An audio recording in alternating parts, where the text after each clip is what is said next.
ಇದು ಜೆ ಸರಸ್ವತಿ ವ್ಲಾಗ್ನಿಂದ ಮಾತಾಡ್ತಿದ್ದೀನಿ. ನಾವೀಗ ಮಾಡಲು ಹೊರಟಿರೋದು ಆರೆಂಜ್ ಸಿಪ್ಪೆಯ ಒಂದು ಚಟ್ನಿ. ಆರೆಂಜ್ ಸಿಪ್ಪೆ ಈ ಥರ ತುರ್ಕೊಂಡಿದ್ದೀನಿ. ಸಣ್ಣ ಪೀಸ್ಗಳಾಗಿ ಕೂಡ ಮಾಡ್ಕೋಬೋದು, ಅದಕ್ಕೆ ಮಾಡೋಕ್ಕಾಗಲಿಲ್ಲ, ಅದಕ್ಕೋಸ್ಕರ ತುರ್ಕೊಂಡಿದ್ದೀನಿ. ಇದಕ್ಕೆ ಒಗ್ಗರಣೆ ಸಾಮಗ್ರಿಗಳನ್ನು ಹಾಕ್ತಿದ್ದೀನಿ. ಒಂದೆರಡು ಚಮಚ ಎಣ್ಣೆಯನ್ನು ಹಾಕಿದ್ದೀನಿ. ಸಾಲದೊಳಗಡೆ ಇನ್ನೊಂದಷ್ಟು ಹಾಕ್ಕೊಳ್ಳಿ. ಸಾಸಿವೆ ಚಿಟಪಟ ಹುಟ್ಟಲಿ.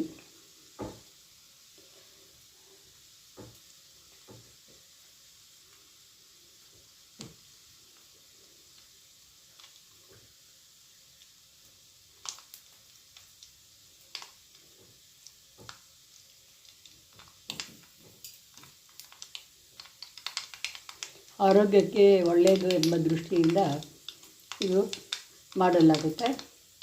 ನಾನು ಆಗಿಂದಾಗೆ ಮಾಡಿಕೊಳ್ತಿರ್ತೇನೆ.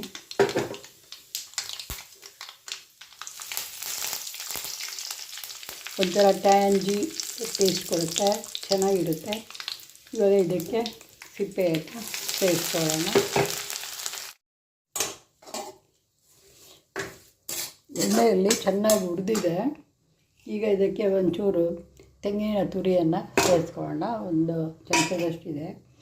ಆಮೇಲೆ ಇದಕ್ಕೆ ಇದು ಹುಣಸೆಹಣ್ಣಿನ ರಸವನ್ನು ಸೇರಿಸೋಣ. ಆಮೇಲೆ ಸ್ವಲ್ಪ ಬೆಲ್ಲವನ್ನು ಕೂಡ ಸೇರಿಸೋಣ.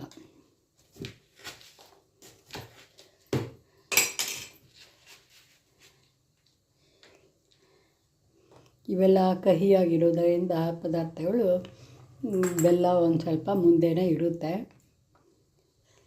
ಆಮೇಲೆ ಇದಕ್ಕೆ ಒಂದು ಚೂರು ಸಾರಿನ ಪುಡಿಯನ್ನು ಸೇರಿಸ್ತೀನಿ.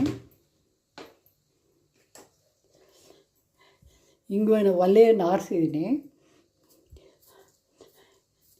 ಇಂಗಿನ ಪುಡಿಯನ್ನು ಸೇರಿಸ್ತಿದ್ದೀನಿ. ಸಾರಿನ ಪುಡಿಯನ್ನು ಸೇರಿಸ್ತಿದ್ದೀನಿ.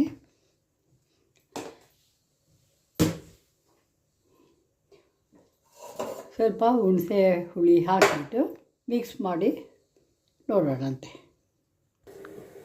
ಅರ್ಧ ಚಮಚ ಉಪ್ಪನ್ನು ಸೇರಿಸಿದ್ದೀನಿ. ಆಮೇಲೆ ಒಂದೆರಡು ಚುಕ್ಕಿ ಅರಿಶಿನ ಪುಡಿ. ಇದರಲ್ಲಿ 1.5 ಚಮಚ ಸಾರಿನ ಪುಡಿ, ಅಂದರೆ 1 ಟೇಬಲ್ ಚಮಚ ಅಷ್ಟು ಸೇರಿಸಿದ್ದೀನಿ. ಉಪ್ಪು ಅರ್ಧ ಚಮಚ ಸೇರಿಸಿದ್ದೀನಿ. ಹಿಂಗೆ ಹಾಕಿದ್ದೀನಿ. ಎಲ್ಲ ಇಂಗ್ರೀಡಿಯೆಂಟು ಗೊತ್ತಾಯ್ತಲ್ವ. ಇವಾಗ ಚೆನ್ನಾಗಿ ಕುದೀಲಿ. ಹುಣಸೆ ಹುಳಿ ಹಾಕಿದ್ದೀವಿ.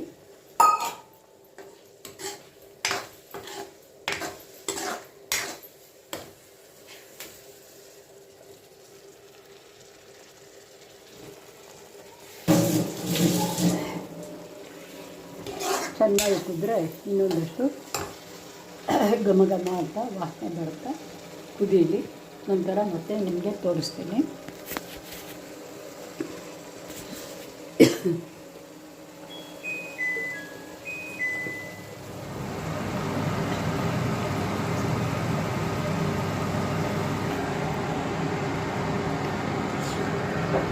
ನೋಡಿ, ಚೆನ್ನಾಗಿ ಕುದ್ದು ಎಣ್ಣೆ ಮೇಲಕ್ಕೆ ಬಂದಿದೆ. ಇವಾಗ ಇದನ್ನು ನಾವು ಒಂದು ಬಟ್ಲಿಗೆ ಸರ್ವ್ ಮಾಡ್ಕೊಳ್ಳೋಣ.